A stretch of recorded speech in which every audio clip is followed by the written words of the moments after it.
about him. He's a younger guy, built like a brick shithouse, and pretty much an average size SEAL.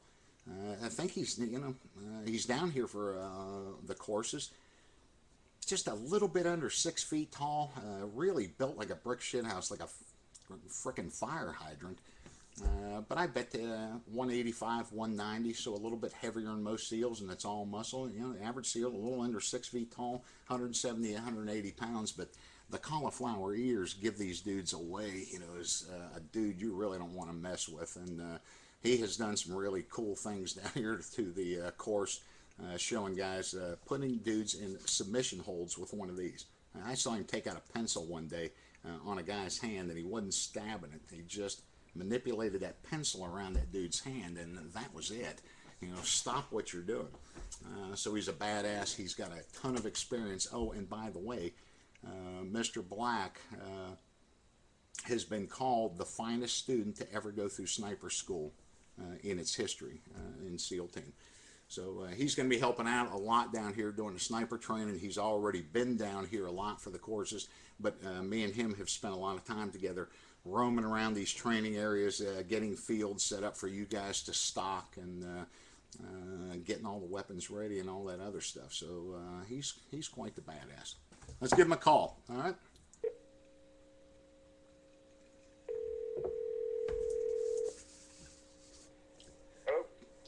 What's going on, badass? Oh, tearing up the super slab. Oh, yeah? Well, I'm talking to a few guys on here, so I thought I'd give you a call, see how everything's going. Yeah? Yeah, you're not look, dude, be careful. I know you got a long trip. Do not stop in any rest areas and make eye contact with anybody in there. You know what I mean?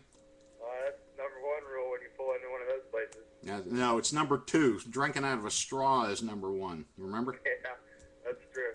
There you go. I got a good bunch of guys on here, and want to shoot the shit with you for a couple of minutes, man. I got time. Hey, you did the about how old are you now? Going on 26. There you go, man. So a couple of tours in Iraq, a couple in Afghanistan, and a rock star down here when you give us a hand. What do you think was your hardest part of BUDS? Well, for me, looking back on it, it was pool comp for me. A lot of guys had trouble, in Hell Week and the cold water and stuff, but pool comp was really where I had my difficulty with. But it seems like you pulled it through. Were you in and out of there in 6 months? Yeah, I stayed with the same class. I think in full comp you get 3 chances to pass the evolution, and I failed the first 2 because you've got a system of the way you got to go through your procedures underwater, and obviously they said I wasn't doing one of the procedures right, but so I fixed that, and on my 3rd try made it through. But I think that's the hardest part I had going through. How was first phase with your Hell Week, post-Hell Week, pre-Hell Week? First phase was good. When you start first phase, you're really getting hammered a lot. They want to see who wants to be there. But you expect that when you show up. You're just waiting to get to Hell Week because you just want to see what you're made of when you get to Hell Week. So, and Hell Week's no joke. It's really you see who wants to be there. Buzz Hell Week, once you made it through Hell Week, you're like, oh man, Buzz is over, but Buzz has just really started at that point. Yeah, they're just kind of separating the men from the boys.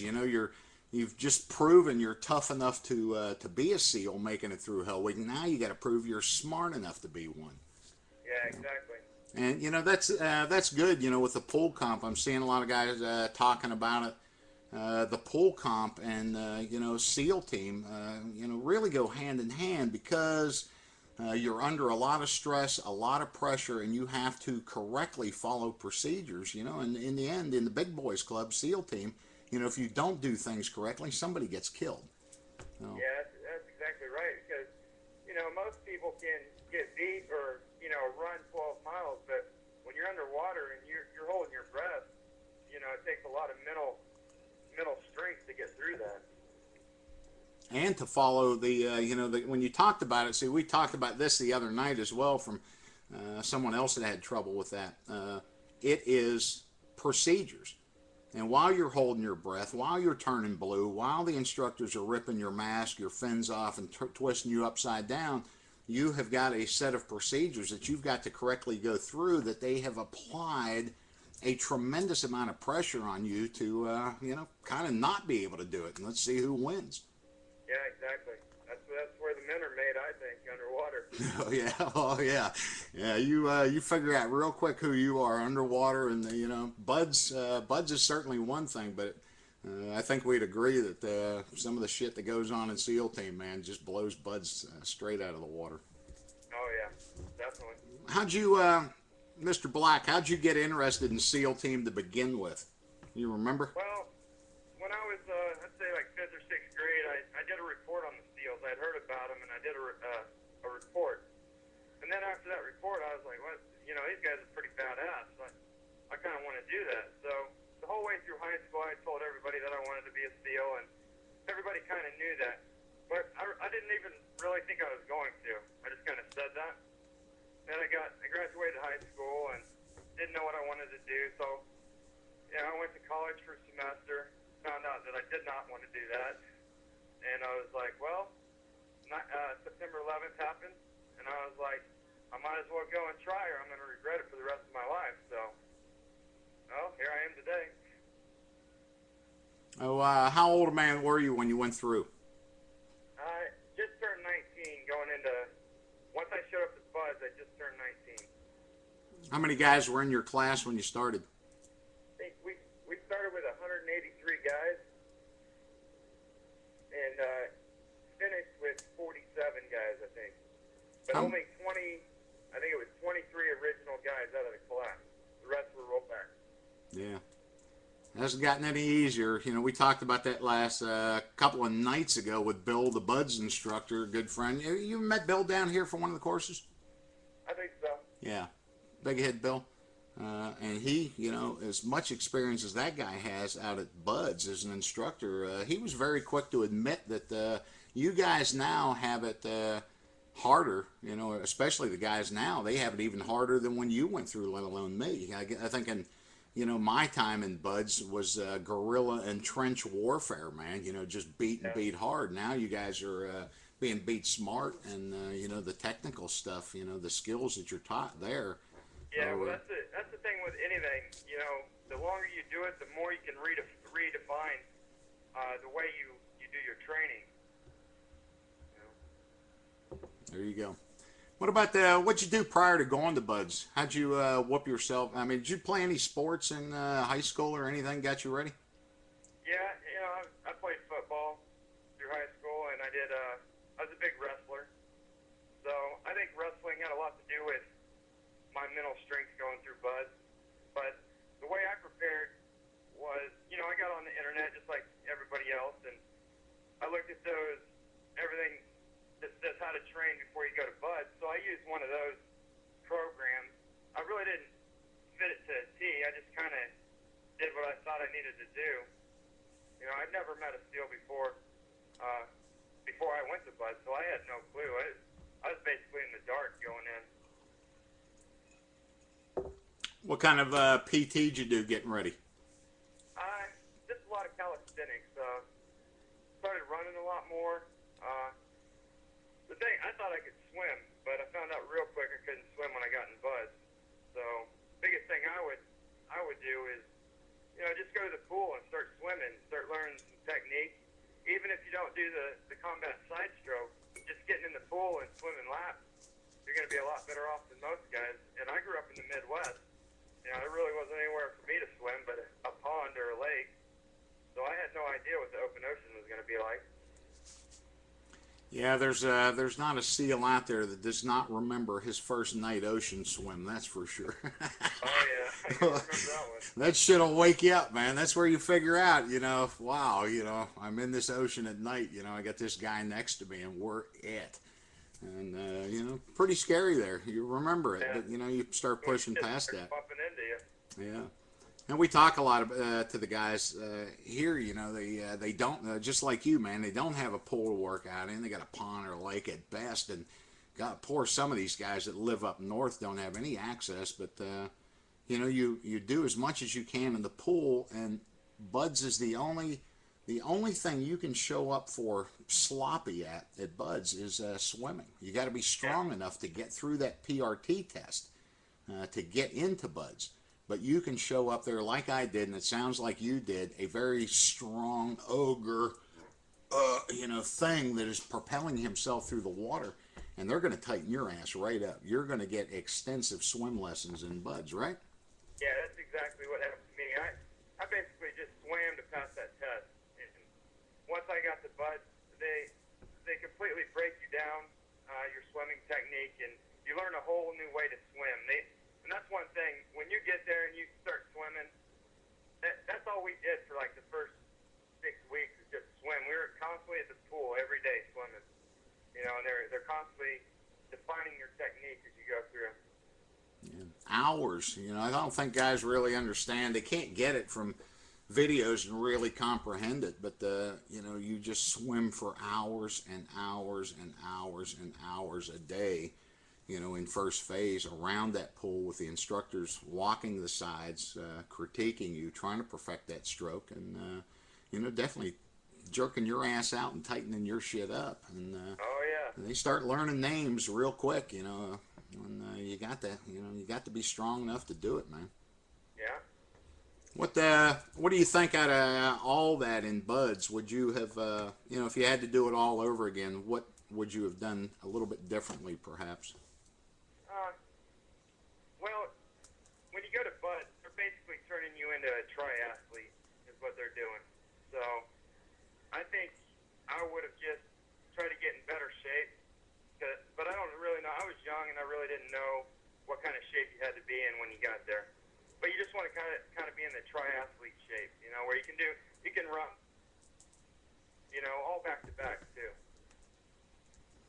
What was your experience in Indoct? I know they're doing it a lot now. You didn't. Now you went to Buds right out of boot camp, right? Had to go to Pensacola. What was that, bro? What's that? Say that again. I had to go to Pensacola and do the aviation ordnanceman school for the Navy, and then I had to go to Buds. Yeah, now they're sending the guys right out of boot camp through an Indoc thing, but you didn't have to do that. I know you know a bit about it, but what was your Indoc like before, you know, Buds really started? What'd you do? How long was it? Yeah, I know they've changed it now, but when we did it, we had an Indoc phase, which was probably roughly about 4 weeks when we showed up to Buds before we classed up. And Indoc was no joke. It was actually one of the roughest points, I think, because you don't know anything. You don't know how to swim. You're not a real good runner, or at least I wasn't a real good runner. So they're just constantly making you work out, you know, getting you into shape to get ready for first phase. So Indoc's no joke. It's pretty hard too. I remember when I went through, you know, we had a 2 week, or a week maybe it was, they called Indoc, and the first thing we were told is nobody can quit an Indoc. And 5 minutes later, they were lining up for the bell. You know, we hadn't even started that shit; they were already quitting. You know, so you can't keep somebody. Did that go on a lot? Did you lose many guys in Indoc? Actually, we didn't. They tried to keep them in as much as they could, but as soon as that first day of first phase, man, you seen the helmets just lining up on the grinder. Yeah, it's a kind of a gruesome sight, you know, when guys start dropping, man. You feel really strange watching it. You see guys, you know, some of the more memorable dudes that I saw drop quit over fucking nothing, man. You know, there was really nothing that bad going on, but, you know, guys just dropped, and I think they just realized that, you know, this is bad enough. I'm never going to be able to keep up this pace for 6 months, and, you know, just ended it. Well, my roommate in Buds, he was a bounty hunter from Texas. He was a big old boy. He's probably, you know, 6'1", 220 pounds, and he could outswim me. He could outrun me. He run faster than me and all this stuff. And I thought he was a stud. I'm like, this guy's awesome. You know, I want to be just like him.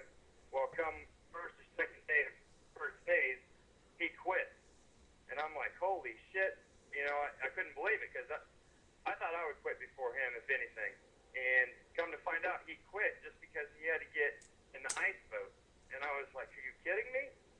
You know, so it really made me look at, you know, you never know what's going to happen. Even the guy that you think's a badass, a second later he could quit. So you never want to judge people, really. Now, what's the ice boat? Well, we were doing, it was called a stealth and concealment class. We had to swim into the beach and try to sneak up like a POW fire. And he got caught. And what the instructors do is they put the salt water in like one of those IBSs that you carry around BUD, and they dump it full of ice. Well, you know what salt does to ice? It makes it even colder. And that boat was fucking cold, and he had to go get wet in the ice boat, jump in there and sit in there for a couple seconds. And I guess he couldn't handle it. Yeah, I saw that. We lost all our, by Tuesday, we had lost all the first classes but one in my BUDS class. And they pulled the final one out. He was the class LPO on a very early Tuesday morning. The sun had just come up. We were all being surf tortured watching him up there as he was doing flutter kicks on the beach without his shirt on. And one of the instructors grabbed a big old 5-gallon cooler and just dumped this bucket of ice right on his chest, and that was it, dude. That motherfucker launched for that bell as fast as he could, and I became it. I took his place, so. Yeah. Very cool stuff. What about the water tread? One of the guys asking about treading water out in BUDS. Talking second phase, I guess. Yeah. They're still pulling that one? Yeah, they're still doing it, I think. I don't know if it's pass or fail evolution anymore, but a lot of guys had problems with it. It really didn't affect me. I didn't have problems with it. You just basically tread, and you gotta flip that switch in your mind, that I don't give a fuck switch, or and just tread it out. You've only got a time limit, so you just keep kicking so your head doesn't go underwater. Yeah, we did it with our tanks empty, our weight belts on, and you had to keep your arms out of the water for 5 or 10 minutes. I forget what it was, but... yeah, I think it's 5 minutes. Yeah, a lot of guys ate shit on it. Me, I floated, man. You couldn't have sunk me if you tried. But then, a lot of guys... one of my buddies was on here the other night I went through BUDS with. That poor fella didn't have an ounce of body fat on him. You couldn't keep him off of the bottom, man. Yeah. Ryan, when one of the guys was asking about your first day of BUDS, I remember mine vividly when they welcomed us, I guess you could call it, to the toughest military training in the world. What happened minute one, day one of BUDS, man? Well, it's funny. Minute one, day one, we were late. We showed up late to the evolution. I don't know how our class was late on the first evolution of day one, but we did. I don't even need to hear any more of this story. I already see this one coming, man. Being late at BUDS is terrible. Being late on your first ever... Oh, dude. Yeah. So you can only imagine what happened then. So we didn't even start the PT off dry. We were instantly in the surf, sandy, and then we had the PT for 3 hours or whatever it was. So... That was welcome to BUDS. Did you guys get any kind of pep talk or speech about how many of you were going to make it or anything? Not on day one. Day one is they just came out and we were late and we were getting hammered. Afterwards, after all that was over with, the instructors will talk to you a little bit, but they're not going to tell you much.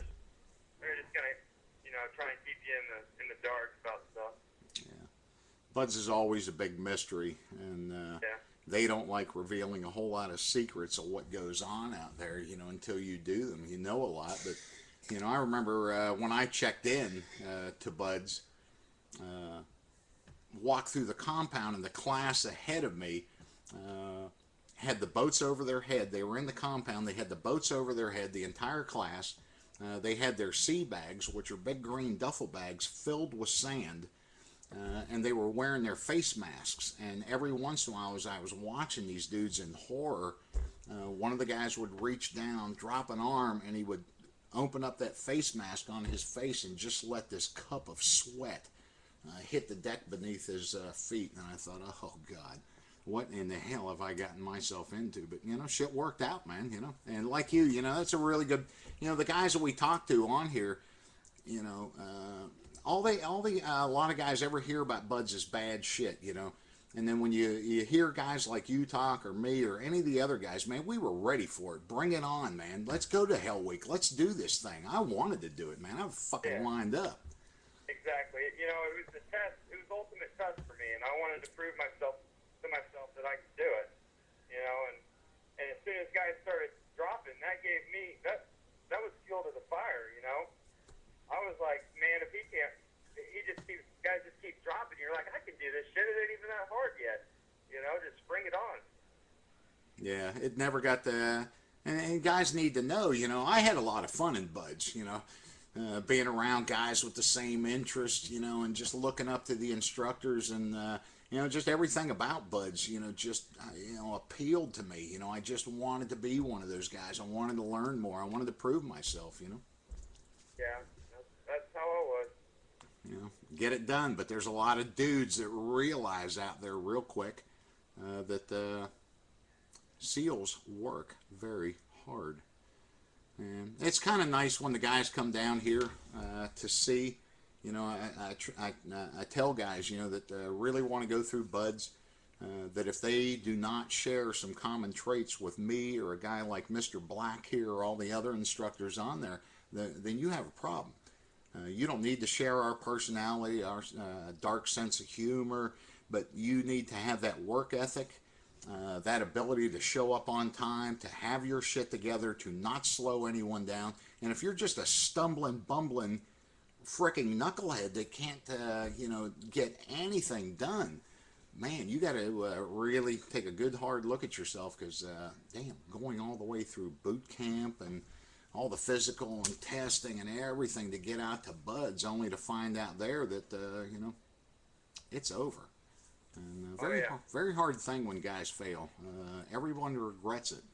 They do it in the blink of an eye, but those clowns will regret that stuff quick, and they still write me on YouTube, you know, 20 plus years after they quit, saying they wake up thinking about it every single morning. It's something about being told. You know, I really wouldn't think that way. I'd think that, you know, when you're attempting something as dynamic as SEAL Team, what they consider to be the toughest military training in the world, and you give it your best shot and it didn't work out, you know, you quit, that you might perhaps not really feel like that. That you were like, hey, hell, I gave it my best shot. For some reason, guys out there, whatever the training is you feel like a fucking piece of shit. You know, it fucking hurts and it bothers guys, you know, to, whoa, man.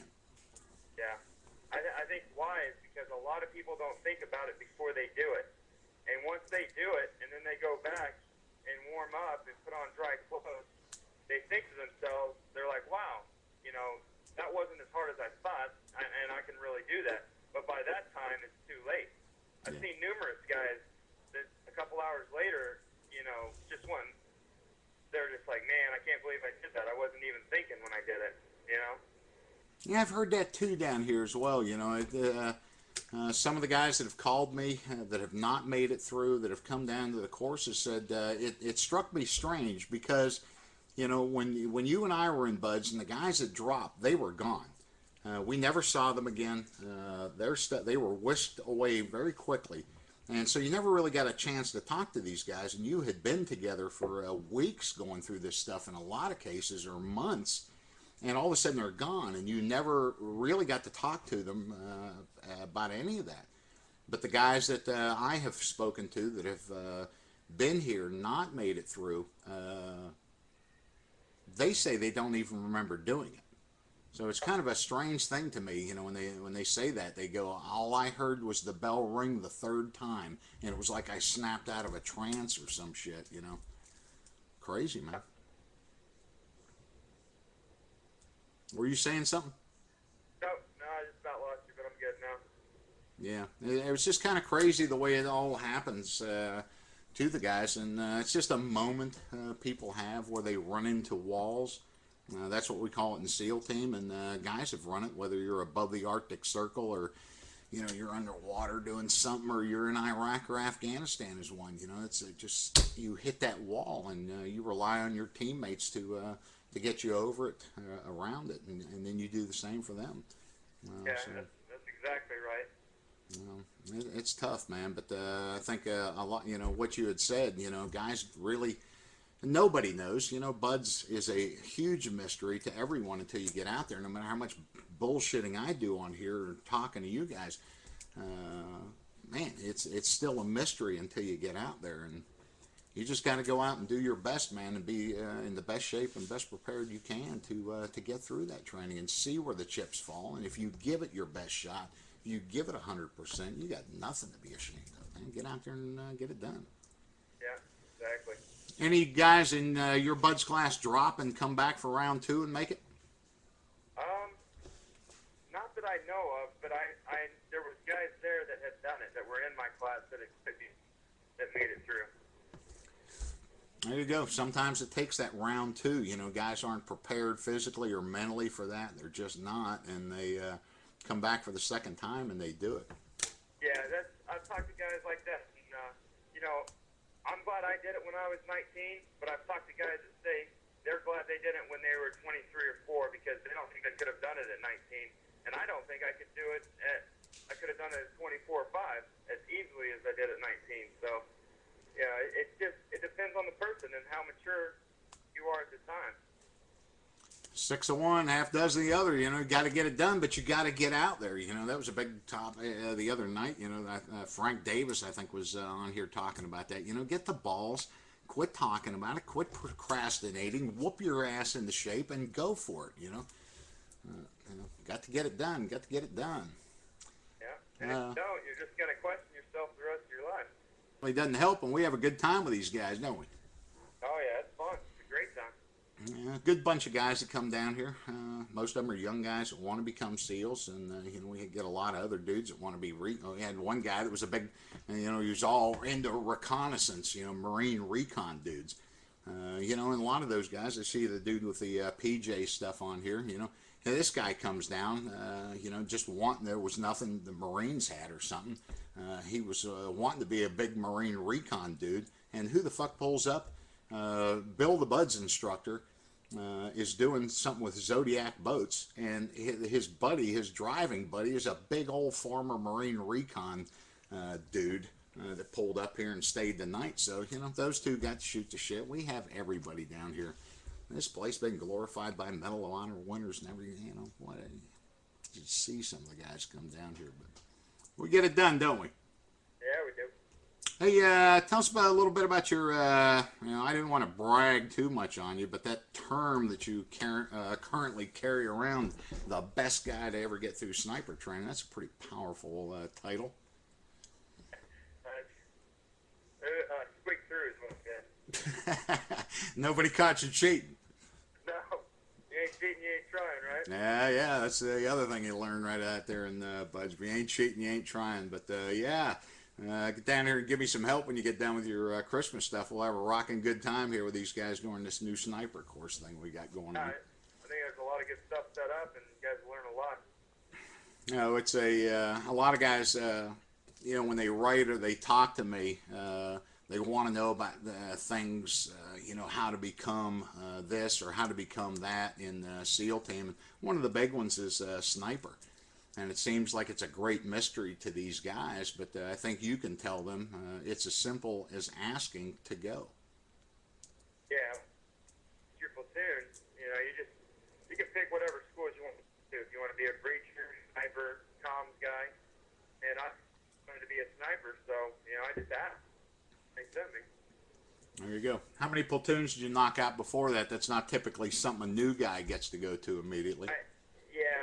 I did one platoon first, and then on my second platoon I had the ability or the option to go. But nowadays, they need snipers, so I've seen a lot of new guys coming in going straight to school. Typically, the new guys earn some of those schools, though, don't they? We have one of the guys I was talking about, the new guy Olympics on here the other night. Yeah. How was your experience when you were a new guy and checked in? Well, when I checked in, I was the only new guy in the task unit out of of about 40 dudes, so you can only imagine how that went over for me. Not very well. What's some of the things that, I remember my first day of checking into the team, and that went on for a long time until you proved yourself to be there. What was some of that like for you? Yeah, and it was kind of good me being the only new guy to check in, because if I did screw up, I was just paying for my actions. But if you check in with 10 other guys and one of them screws up, everybody's paying.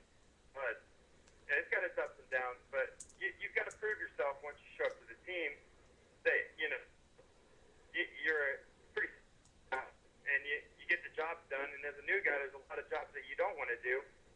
Do them to prove to your chief that you've got a bigger and brighter future than being an idiot. What are the guys wanted to know if snipers got more hot chicks than a regular SEAL? Hell yeah. So SEALs get a lot of really nice looking girls, but SEAL snipers get the best of them? Yeah, you just give them that sniper handshake and they'll fall apart. When the guys come down for the course, I'll show them what the sniper handshake does. But yeah, that'll definitely melt the ladies, Yeah. Let's see. I'm gonna jump in here with one. The guys are asking about medics. Now you're not a corpsman, what we call them.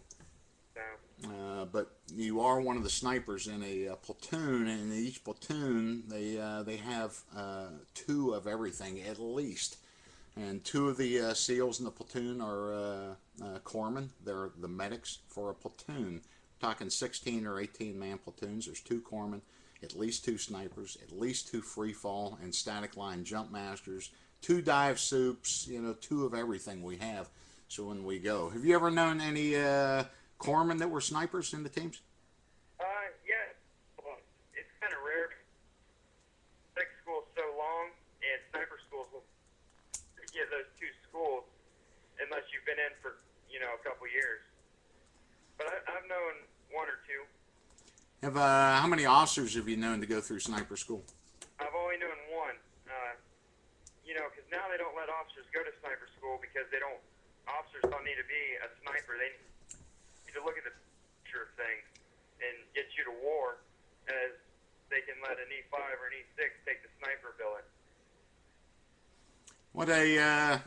What's going on with the breacher world? I know there's always been a rivalry between the snipers and the breachers, but Yeah.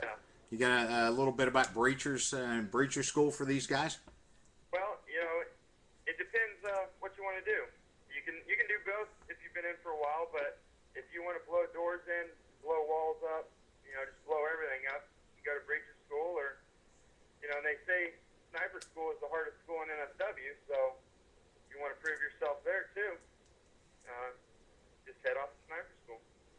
I'm trying to think of one of the comments I heard Chris. I was up with the, when I was an instructor up there, and the breacher and sniper cells were right there with me, and there was always something that they would say to each other, quick things back about, well, you may be able to blow me up in the house, but I can get you at 1,000 yards or something. You remember some of what that was? Yeah, there's always a huge rivalry, and they'll always try and say that you can't shoot, and so they could get on your gun and shoot just as well as you. The way I looked at it is, as a SEAL, you learn demolitions and explosives, but you don't learn how to snipe. So I wanted to go to sniper school, and I still have explosives background, just not as extensive as a breacher.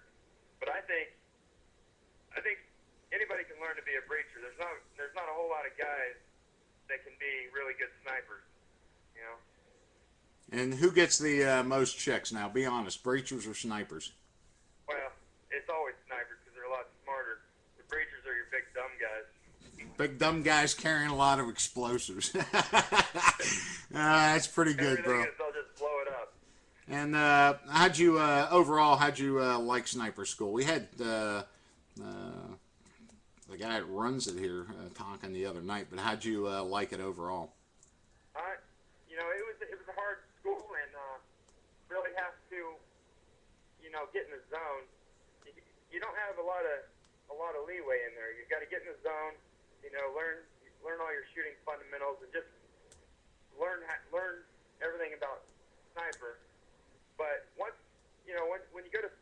to do your pick course, which is a couple weeks, and you got to do your scout course, which is a couple weeks, just to get to sniper. And so you do all that, and then once you get to sniper, you're just on the gun all day, just shooting hundreds of rounds. And that's what I love to do, so it was a blast for me. Yeah, put it to it, man. What's your favorite gun? I would have to pick the 300 Win Mag if I was to pick. There you go, man. There you go. Yeah. Do sniper? Do you have a choice, man? Yeah. What's the? That's a pretty good question. You know, when you guys do the sniper course and you have the sniper and spotter, if you guys are going out, I believe it's a lot, you know, for you guys of sharing the wealth that you're all created equal or something. But can you tell the guys a little bit about sniper, spotter, who's pulling the shots and watches you stand and shit, or what? Yeah. Typically for a sniper spotter, you're both snipers, so you only got one guy on the gun, one guy on the scope, you know, spotting for you. But you take turns. You know, one guy will get on the gun for a couple hours, and then you switch. You know, so you try and keep it as equal as possible. You're not always going to have just one spotter, unless that's all he likes to do. But I wouldn't want to do that. You know. Yeah, Mr. Pearson up here, I see. No, that's not correct there, bro. The spotter is not the more experienced. They're the same dudes, you know, go through snipers. No, they're all the same. Yeah. Sniper, spotter, you know, both the same, sharing the wealth, getting the guns, man. So good. How many guys do you lose up in sniper school? We actually only lost 2 guys. One was alcohol-related incident, and the other guy didn't pass one of his shooting tests.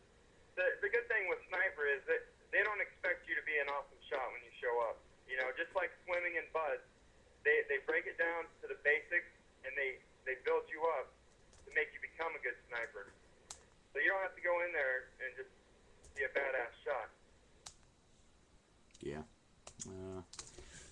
And that's what a lot of what we tell the guys down here. You know, a lot of guys call and talk to me, and they're like, you know, I'm buying an AR-15 to improve my shooting for BUDs. I'm taking a PADI dive school course, or I'm going to go get parachute qualified. It's completely unnecessary, and it usually just builds up into bad habits that you're going to have a hard time overcoming in BUDs. Yeah, exactly. The best way to do it is to come in fresh without knowing anything, I would say. Yeah, well, you know, BUDs is designed. It's a school to take a guy that's fresh off the streets of New York City. He's never fired a gun, never jumped out, never dove, never anything, and turn him into a SEAL. He's intelligent enough, he's gifted enough with his eyesight, and he's motivated, fired up, and ready to go, and they will turn you into a SEAL. And honestly, one of my hardest things of BUDs was shooting, and I had grown up with guns. But, you know, shooting pheasants with my daddy build up some bad habits in me that, you know, there's a SEAL way of shooting and there's everyone else's. And it's the same with just about everything. Diving is the same. You know, you show your one of those BUDS instructors your dive PADI qual and think you guys are going out to dinner that night and a few drinks, boy, you're frickin' headed for the surf zone, and that right quick. Yeah, and what the instructors say is the hardest thing to teach a person is how to break a bad habit. Yeah. So, and we tell that to the guys down here when we shoot. We do all the shooting down here. I say it before every single time we do it, and I mean it, and it's the truth. The guys that have never picked up a weapon before or ever pulled the trigger on a gun will outshoot the guys that have, because their minds are clear. They're going to listen to what I'm teaching them, and they always do. And I don't know if you heard about the, you know, we did a group of Chinese guys down here yesterday in the rain. They were all down here shooting weapons, had a great time with these guys. One of them spoke English. None of them had ever handled a gun before.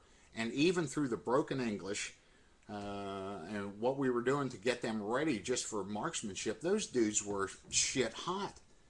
Oh, they were daubing them in there, you know, and it was because, I don't know, maybe I ought not to even, maybe I teach these guys how to shoot down here without even talking to them, because they couldn't understand a word I was saying, and they outshot the most of the guys who went through the course. So yeah, I've seen that. You know, you can stick on a gun that's never shot before, teach her a few things of the fundamentals of shooting, and she can nail a target at 1,000 yards with just a couple shots. There you go. There you go. Well, let's see. How's your road trip going, man? Ain't How's gonna. it going? I'm Yeah. about 24 hours into it. There you go. There you go. Well, look, man. I think that's about it.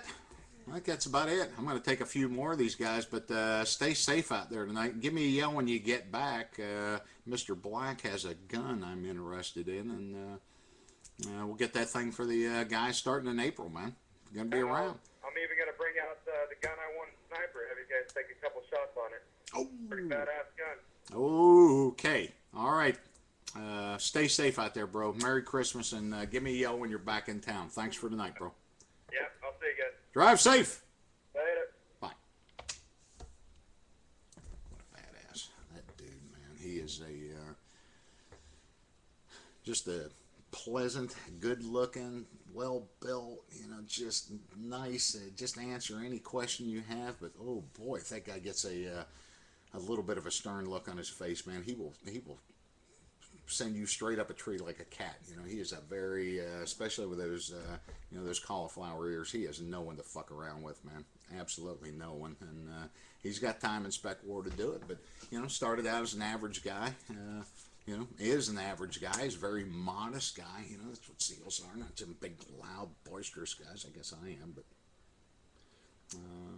it's just a wrestler background. Didn't know a lot about SEAL team. Kind of went into it blindly. It was in decent shape and muscled through BUD. So, no matter what we do down here, and oftentimes no matter what anybody does, it comes down to the, how you control fear, you control panic, and how well you can ignore things. And that's all BUDS is enormous discomfort, and it is controlling fear, controlling panic. And like Mr. Black was saying, about the pool comp. Pool comp is designed to test you to such extremes to where you are controlling panic, you are controlling fear, and you still have to remember the procedures A, B, C, D, E, F. And if you get them wrong, it's game over.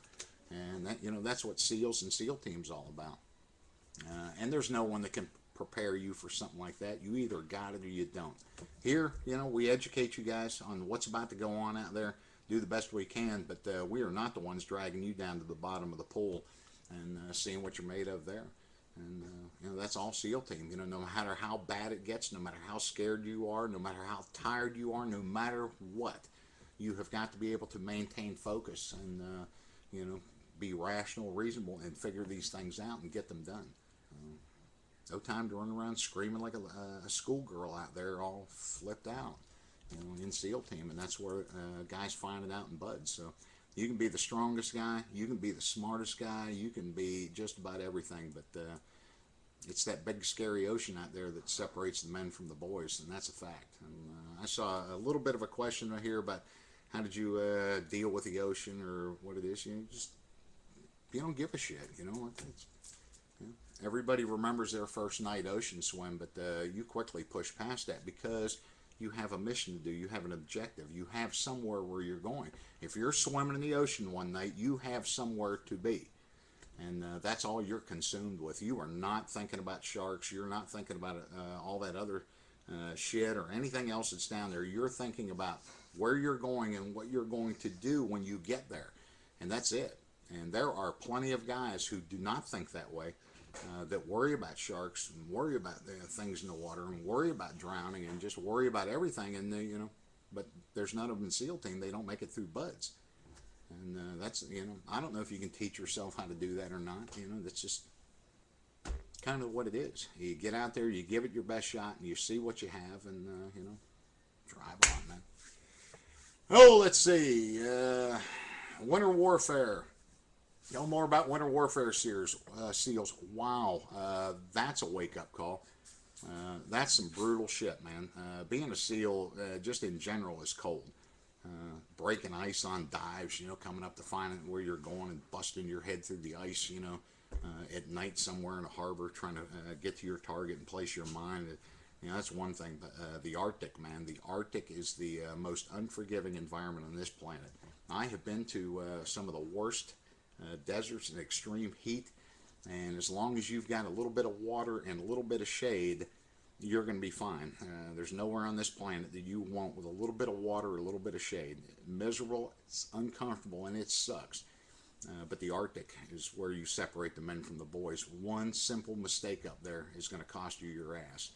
And as simple as spilling water was a common thing with SEALs in the Arctic, you know, because you had to cook your food, you melted snow, you had to eat this enormous amount of calories every day because you skied so far and you moved. And something as simple as spilling that water on you, your sleeping bag, in the tents, whatever it was, or let alone spilling boiling water on you, which would happen a lot, setting the tents on fire with the stoves, crossing that thin ice, going, just I've seen everything possible that can happen. And I will tell you this, when you're in the Arctic, you are absolutely playing with fire, and there is no one to come get you out. It is not like they can just load you up and throw you over their back and ski you out. You know, you're in a lot of trouble in the Arctic when you fuck up. So mistakes up there cost, and brutal. It's a brutal environment. Our coldest night that I've ever spent was not in Norway above the Arctic Circle or anywhere else. It was in Fairbanks, Alaska, in the Delta Junction, and the temperature that night without a breeze of wind was 59 below. There wasn't even a gust of wind out there, and your spit froze before it hit the ground. Your eyes would freeze shut. You had to get out there and do it, man. You had to keep going. So, good deal, good deal. Big jellyfish, I hate those bastards. All right, I'm going to go down here and take a little bit. Look, I'll punch this up on here. I'm going to update the